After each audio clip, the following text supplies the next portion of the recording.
PTI के senior रहनुमा जनाब डॉक्टर हुमायूं मेमन साहब से। Thank you very much doctor साहब, आपने हमें टाइम दिया। डॉक्टर साहब, इसी से शुरू करते हैं कि बड़ा मुतालबा था आप लोगों का कि अगर 9 मई के वाक़यात की कोई फुटेजेस हैं तो वो सामने लाई जाएं, तो आज तो वो फुटेजेस सामने आ गई हैं, अब क्या कहेंगे आप? बिस्मिल्लाहिर्रहमानिर्रहीम, इय्याका नअबुदु व इय्याका नस्तईन।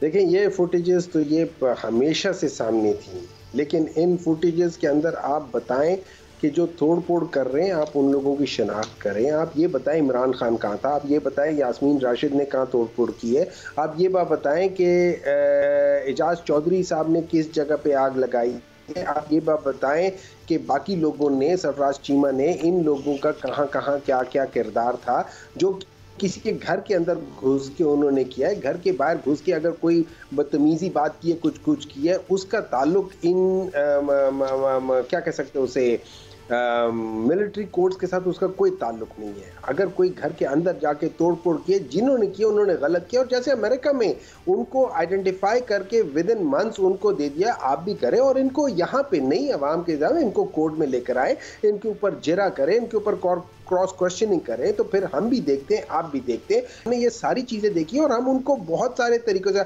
हम वो सारी आपकी वीडियोस दिखा सकते हैं कि जिसमें पीटीआई वाले कह रहे हैं वहां पे कि वो जो आगे बस जलाई हुई है वो पीटीआई वालों ने नहीं जलाई है, जो कराची में था, and so forth. So there are so many things then जो हम लेकिन डॉक्टर साहब गुजारिश ये है कि अता तारड़ साहब तो ये कहते हैं कि ये देखें जो डॉक्टर यास्मीन राशिद साहबा हैं, उस्मान डार साहब हैं, मुराद सईद साहब हैं, ये सारे लोग क्या पीटीआई के रहनुमा नहीं है? वो कहते हैं जी इनकी ये सारी फुटेजेस मौजूद हैं।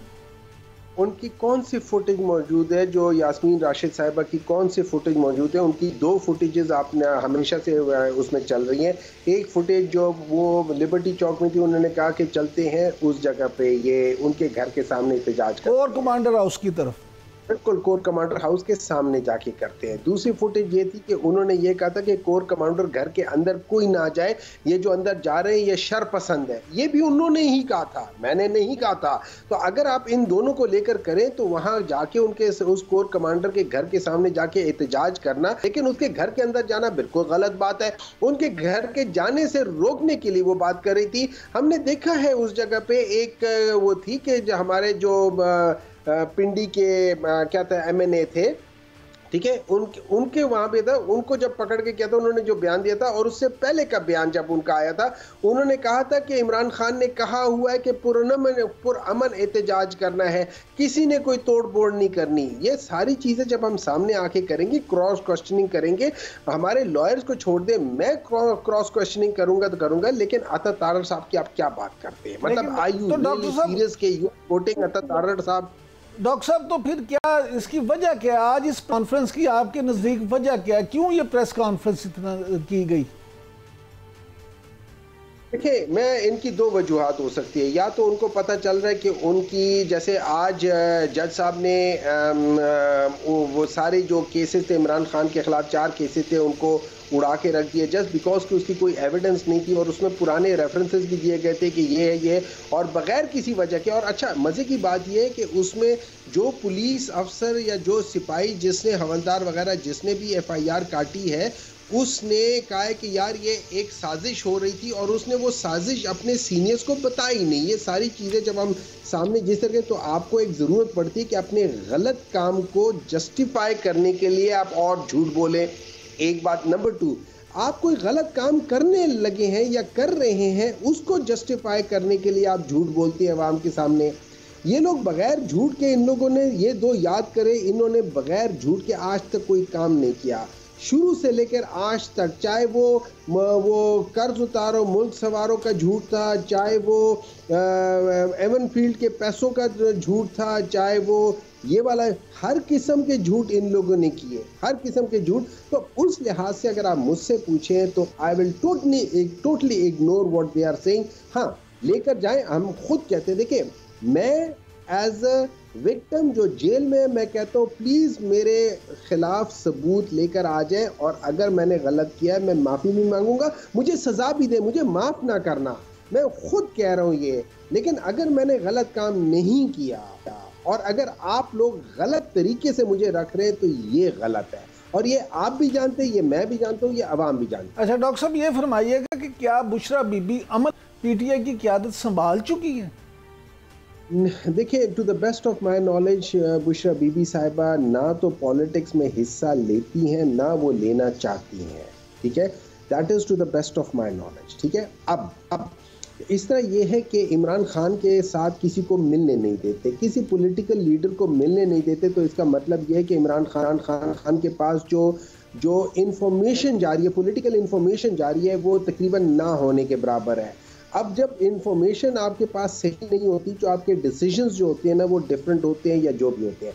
अब उसमें जब वो नहीं करते तो ऑब्वियसली इमरान खान ने जो अपने लिहाज से जो डिसीजन लेना है वो किसी को हवाले तो करना होगा ना, और वो basically she is just a messenger उन्होंने ये किया। इमरान खान ने उनको कहा होगा कि ये कह दो और इस तरह कह दो और ख़ुद जाके कहो, तो उस पे उन्होंने आके सारा कुछ कहा होगा।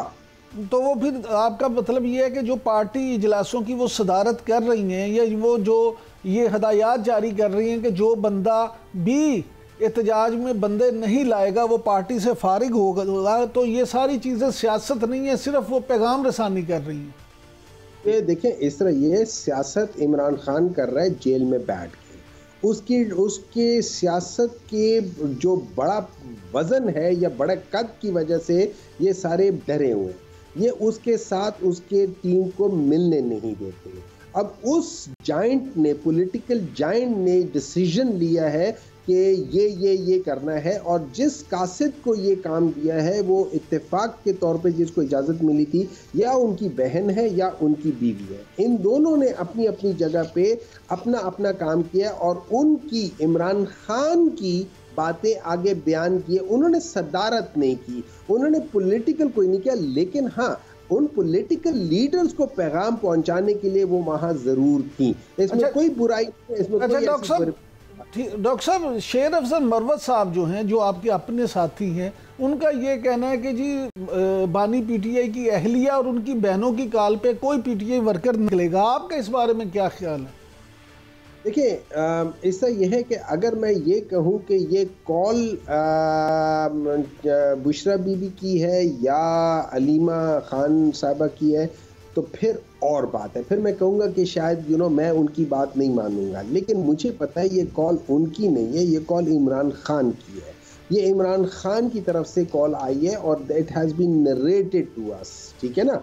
अब जब हमें वो नरेट कर देते हैं, बता दिया जाता है कि ये कॉल इमरान खान की तरफ से है, तो फिर तो हमारे पर ये एक किस्म का लाजिम हो जाता है कि हम उसके ऊपर करें। हाँ, जो मरवत साहब बात कर रहे हैं, देखिए मरवत साहब अपने लिहाज से जो बात करना चाह रहे हैं उसमें बात हो सकती है, लेकिन फ़िलहाल मैं ये समझता हूँ कि उनको इस किस्म की बात नहीं करनी चाहिए थी। उनको पहले इस चीज़ की तस्दीक कर लें, लोगों से बात कर लें कि या क्या वाकई ठीक है या नहीं है। उन लोगों से डिस्कशन करके, इमरान खान से जो लोग मिल सकते हैं उनसे बात करें, और देन वन शुड कमेंट।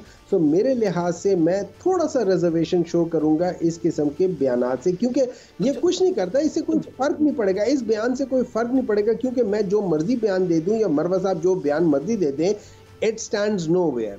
अच्छा डॉक्टर साहब 24 नवंबर की कॉल को लेके, एहतजाज की कॉल को लेके जो पीटीआई के अंदर इख्तलाफात की खबरें बाहर आ रही हैं, क्या आप समझते हैं कि ये इख्तलाफात मामूल का हिस्सा हैं या इससे आपकी उस कॉल को नुकसान पहुंचेगा? देखिए, इस तरह होता है कि नुकसान तो डेफिनेटली पहुंच सकता है, कुछ हो सकता है। ये छोटे मोटे इख्तलाफात चाहे बच्चों के दरमियान में क्यों ना हो, ख़ानदान को उसका नुकसान होता है। तो इसका क्या नुकसान होगा? डेफिनेटली होगा, क्योंकि जो बाकी अवाम देख रही होगी उनके लिहाज से उनको समझ नहीं आ रही होगी कि क्या है क्या नहीं है। मेरे लिहाज से ये अच्छा, इसमें जानबूझ के भी ये क्रिएट किया जाता है, और ये जो इमरान खान से मुलाकात नहीं करने दे रहे, उसकी एक बहुत बड़ी वजह ये है कि उनको डर लगा हुआ है कि अगर वहाँ से एक कोहेरेंट डिसीजन आ गया, एक डिसीजन ऐसा आ गया कि जिसको आगे कहने वाले भी उसी को एग्री कर रहे हैं, तो फिर इनके लिए मुश्किल हो जाएगा। तो यहाँ पे these are all political and dirty tactics by the present government. लेकिन डॉक्टर साहब यहाँ ये सवाल भी तो पैदा होता है ना कि मौजूदा पीटीआई की जो क़यादत है, क्या आपके ख्याल में वो ठीक काम कर रही है? क्योंकि आपके वाइस चेयरमैन जो हैं शाह महमूद कुरैशी साहब, उन्होंने भी आज गिला किया और उन्होंने ये कहा कि अगर बैरिस्टर गौहर साहब और उमर अयूब साहब उनसे मशवरा कर लें तो शायद वो को बेहतर मशवरा दे दें। मैं उससे 100% एग्री करता हूँ कि अगर फ़र्ज़ करें आपको इमरान खान साहब से मुलाकात नहीं हो रही तो आप शाह महमूद साहब से मुलाकात करें। मैं बिल्कुल इस बात को एग्री करता हूँ कि उनके साथ मुलाकात होनी चाहिए, मैं बिल्कुल एग्री करता हूँ कि उधर भी विज़िट होना चाहिए, मैं बिल्कुल एग्री करता हूँ कि वो एक बड़े अच्छे मंजे हुए सियासतदान हैं एंड आई एम श्योर वो कुछ अच्छी बात करेंगे और जिसको मेरे ख्याल में जो वो कहेंगे उसको इमरान खान साहब भी सपोर्ट करेंगे। तो दैट इज़ अनदर थिंग। आप उनसे भी बात करें, उनसे भी बात करें। एक जगह पे एक्सेस नहीं है तो ना सही दूसरी जगह पे उनसे बात कर लें, मे बी वहाँ पे उतनी सख्ती ना हो। तो you see this is how you can do it. और दूसरी बात डॉक्टर साहब यहाँ एक सवाल ये भी पैदा होता है कि आपकी पार्टी के जो सदर हैं चौधरी परवेज इलाही साहब, उनको भी आपने बिल्कुल इररेलेवेंट कर दिया है। कोई उनसे भी पीटीआई की क़यादत राब्ते में नहीं रहती, उनसे भी सलाह मशवरा नहीं किया जाता। तो ये कोई फ़र्क तो है दरमियानी। देखिए इस तरह ये है कि मुझे टू बी वेरी ऑनेस्ट मुझे नहीं पता कि इस वक्त चौधरी परवेज़ इलाही साहब जो हैं कि क्या वो पॉलिटिकली अपने आप को एक्टिव रख रहे हैं या नहीं रख रहे हैं। मुझे उनका टू बी वेरी ऑनेस्ट मुझे नहीं मालूम कि वो इस वक्त किस तरह से, जो मैंने लास्ट सुना तो वो ये था कि उनकी सेहत ख़राब थी and he wanted to have a rest a little bit. ठीक है, तो इस वजह से मुझे उनका नहीं पता कि शायद इस वजह से ना मुलाकात होती हो या इस वजह से कुछ चीज़ हो। लेकिन ये शाह महमूद कुरैशी साहब और इमरान खान इन दोनों ने तो कहा हुआ है और इनके साथ ज़रूर मुलाकात होनी चाहिए।